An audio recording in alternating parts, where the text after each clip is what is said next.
I'm Amy Skimming Black, and I'm an architect with a strong commitment to sustainability in my projects.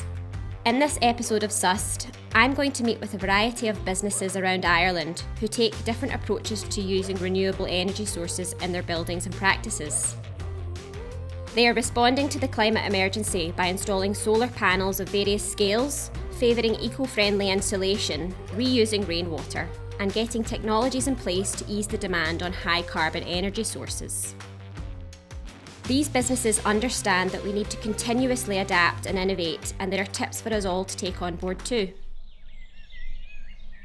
First up, a trip to the village of Querrin in County Clare, where Trey and Kevin, a visionary couple, set up Purecamping here over 12 years ago. Here they offer eco-glamping and yoga retreats on a beautiful green site. Tucked away across the Shannon estuary from County Kerry, they truly respect the land that they're inhabiting.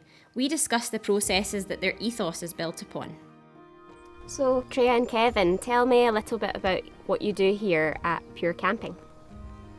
I had just finished my teacher training, and I was doing pregnancy yoga with the lady who was based in the Cotswolds, and we went over to a camp that she was running, and it was absolutely amazing. It was in a place very similar to here.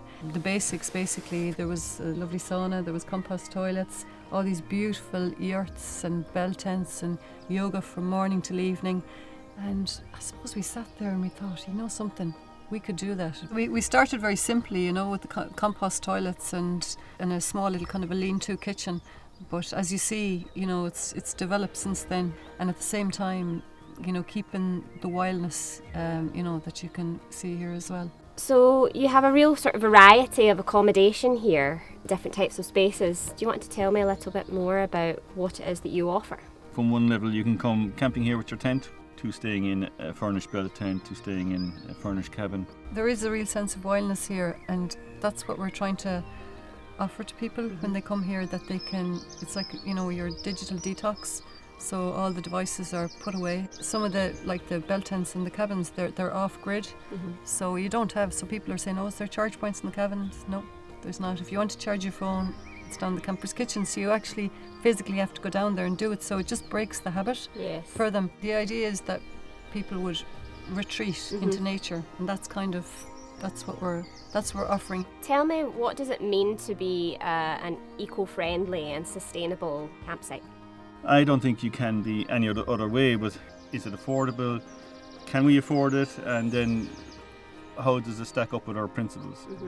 You know, and if it fails there, then we gotta work it around another way. So the simple stuff, you know, the bench we're sitting at today is made by the local community groups. You know, same with that bench. The posts on our woodland walk are made from recycled baling plastic. That is a company that's 15 kilometres from here.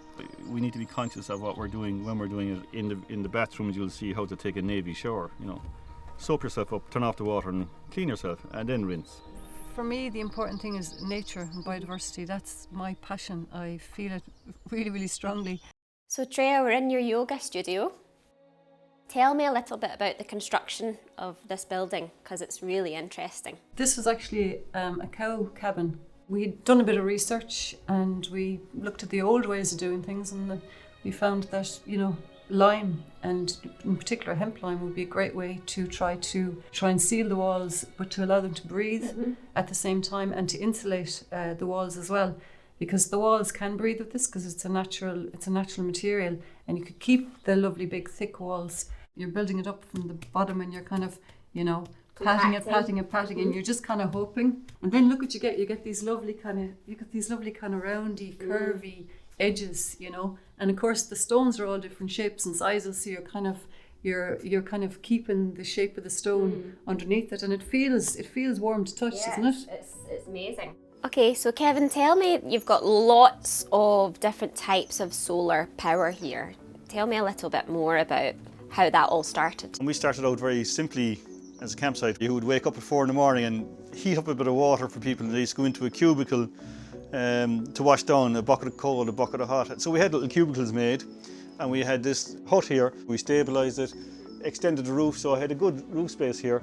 Managed to fit 300 metres of black plastic water pipe on top of it, and then we cover that in corrugated plastic. So it's like a really slimline greenhouse, and that gave us hot water, and it worked well. It worked surprisingly well for us. I mean, even today now, we're in May, it's been on, we've had sun for the last hour, I suppose, hour and a half. Anything coming? I can feel it, yes. It's really warm. We really see steam off it, don't we? Hot. And now it works well, but what I have now is I have a gravity feed from our building, our big shed, and I harvest rainwater from that roof.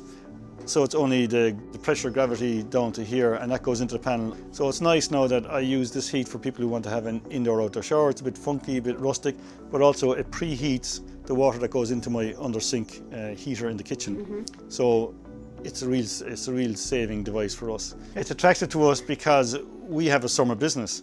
We have really lots of energy needs in the summertime, so it really fits my demand profile, which is good.